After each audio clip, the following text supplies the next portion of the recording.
All right, everyone, welcome back to the last episode in this series where we cover non-qualified mortgages. The other two videos we made, the first one was the bank statements program. The second video was the profit and loss statement program. And this is our third and final in this series, which is the DSCR program. DSCR stands for Debt Service Coverage Ratio.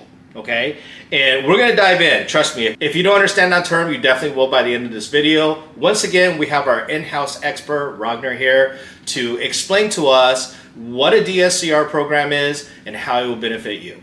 Awesome. Thank you, C. DSCR, wow, this is probably, I would say right now in the marketplace, as we speak right now in 2025, can't believe it's the end of August already. Yes. Probably the most hot and most talked about product in America when it comes to mortgages. You will see things like labels such as rescue loan, guaranteed loan. I don't know what other things for crazy claims, but yes, there's some truth to all of it. And when we dive into it, you'll understand. So a DSCR, as C explained, the debt service coverage ratio, it's a lot there, but we'll refer to a DSCR or even ratio. What it is, it's a derivative of how commercial lending works, okay? And so it is probably in theory, the easiest and quickest way to get qualified for a mortgage. No, it's not stated income. No, it's no income, no asset type of a loan. It's not one of those where, like pre-market crash.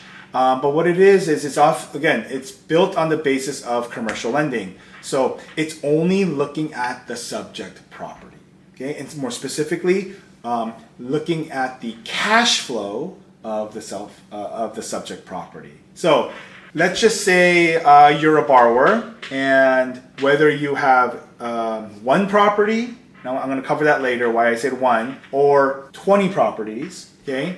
And you come and you say, see, I am interested, I'm an investor, or, I just want to buy a second home for my kid who he can't afford on his own, but I can't qualify for this mortgage, or I need a quick turnaround. For whatever reason it is, I need to acquire that secondary property. Yep. You can do so more efficiently through the DSCR program. Okay, so DSCR programs usually entail a larger down payment. Of course. Okay? 25% or more. Just like in the conventional world, Fannie and Freddie or jumbo, it's required to make 25%. You could do 20, but there's a whole pricing difference, and they're encouraging you to do. They being the lenders are encouraging you to 25%. That's no different here with DSCRs.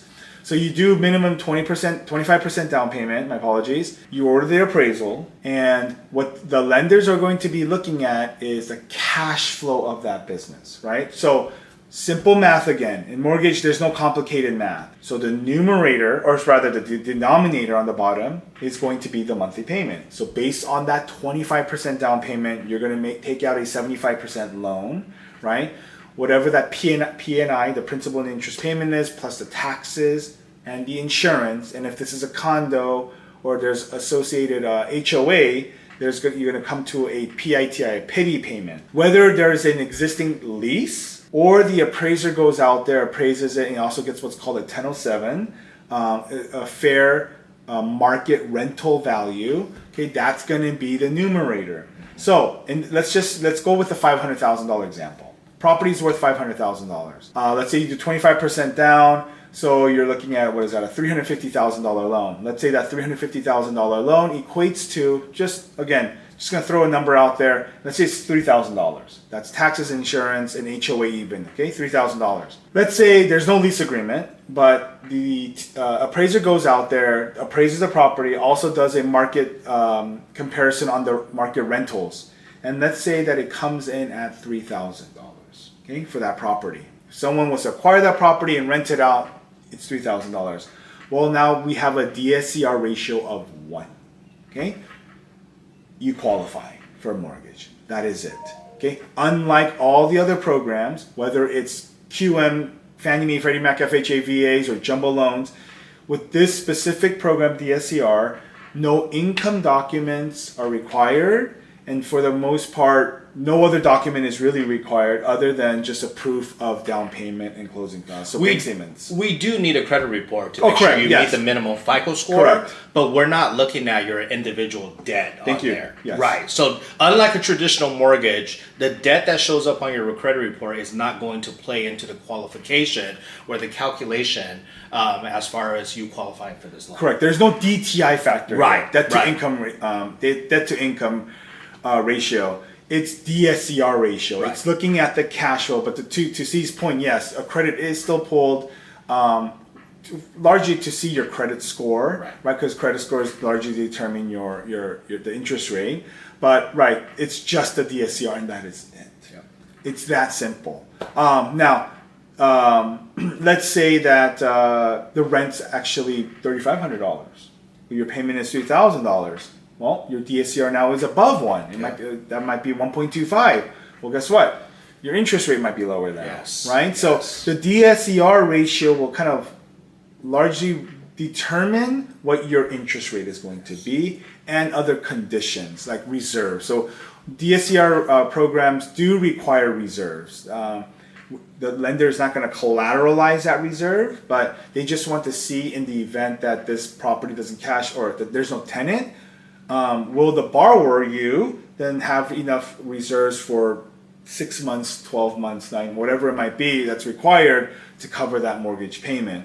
And yes, reserves, depending on the scenario, can range as little as I've seen 2 months of reserves to 12 months, and even in some cases 24 months. Yep. Okay. Now, let's address the big elephant in the room when it comes to DSCR programs. Property values are high in California, Southern California, all of California, really at this point. Yeah, but we here, CNI, we're here based in Southern California. Let's say, you're looking at a property to invest and it's $800,000. Okay, I would say the average price of a home right now these days, even condos, right, $700,000 to $800,000. Let's say that you can only do the minimum 25% down payment. Well, 25% down payment is $800,000, $200,000. Your loan is $600,000. A $600,000 at the interest rate of, let's just use 7% real quick, with taxes and insurance, you're probably looking at about a $5,600 payment, maybe $6,000, somewhere around that wheelhouse. Well, regardless, okay, I can assure you, an $800,000 house, 3-bedroom, 2-bath, is not gonna rent for $6,000 or $5,000. It could, but we're probably more realistically speaking, $4,000 to $4,500, right? Point is, it's gonna be less than the mortgage payment on a $600,000 loan, right? That's the problem right now. Well, guess what? Because again, as mentioned in the previous videos with bank statements and regarding P&Ls, again, non-QM sector has performed so well, right? And while lenders wanted to see a ratio of 1.25, so in the commercial space, it's usually 1.25. Yep. And similarly, in the same vein, DSCR traditionally wanted to see a 1.25, and then they lowered it to 1, and then they lowered it to 0.8, and then now it's like 0.75. Now there's even no ratio programs. This is why there are people, mortgage companies and lenders out there, because it's all about advertising and marketing, stating rescue loan.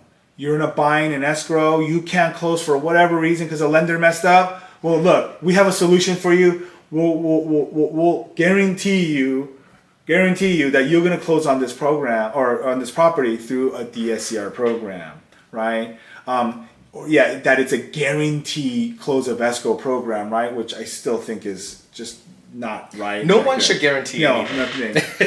Could it be used as a rescue? Yes, but you understand if there's some type of issue, be it that. So I recently came across one where a borrower is in escrow. They're I don't know how many days, but they're well into it already, past contingency, that's for sure. Out in Riverside, it's a condo. The HOA cert came back and they realized that the insurance is insufficient because they had because of the SB 326 regarding the balconies and how California is requiring all the inspection, it literally sucked them dry of their reserves. And in addition to the insurance. And so now it's considered a non-warrantable condo. Non-warrantable condos are not loanable through FHA and conventional loans, Fannie Mae and Freddie. So now, however, with non-QM loans, it can be considered for non-warrantable. But in any case, I guess another lender came into the picture, and I know this because the seller reached out to me, because I know the agent. The seller reached out to me and said, hey, is this legitimate? This lender is telling this buyer now, who's an escrow, we can guarantee, a loan and save this deal. Again, there's a lot of truth to it. But, I'll put out the disclaimer, no loan out there, maybe a hard money loan, but there's really no guarantee a loan's gonna close, right? Yeah, there's no such thing. I don't believe it. I wouldn't go out there and put that disclaimer out there, or claim out there. But going back, DSCR, it's because of the no ratio, that really changed the game, right? I mean, it really changed the game when it comes to lending and trying to acquire properties, especially for investors now, right? So let's say, the same scenario, $800,000. Let's go higher. There's a beautiful home, $1.5 million. Okay, then let's just say you're gonna do 50% down. You're still taking out a $750,000 loan. Let's say your mortgage payment is $8,000, $7,000, regardless. But I know that there are plenty of $1.5 million homes. It's just a 4-bedroom, 2-bath. I mean, it's nice, don't get me wrong, in some parts of, South OC, even the North OC, but it doesn't warrant a $7,000 payment. Let's just say it's $5,000. Well, $5,000 divided by $7,000, I can't do the math, but real quickly, that's way lower than even 70%, right? I think. Yeah, it's at 71%. Well, we can still get the loan approved, right? So that's what a DSCR program is.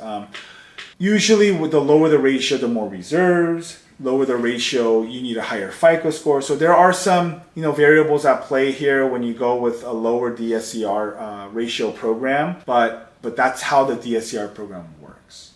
It can, yes, the claims are true. It can get done in 2 weeks. Yeah. So it can get closed. It's as close to a near surefire deal. Surefire?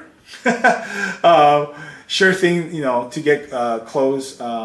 So if you have any questions, we'd love to help you out. What I like the most about the DSCR program is, obviously, if you've been staying tuned with what we've been presenting, we do have a lot of different non-qualified mortgage options. And all of this just has to do with an alternative way of determining your income. But specifically for the DSCR, what I like about it, because the bank statements program, the profit and loss program, it still keeps into consideration your personal debt. That's still included in the entire review. Yes. What I love about the DSCR program is that what baggage you have, what income, whether it's good or bad or low or high, it doesn't matter. All it has to do, the only thing we're looking at to determine income and qualification is how much will you receive in rent for this property, and how much is your mortgage payment total. And those are the only two factors being compared against each other to determine eligibility. And that's what I love about it.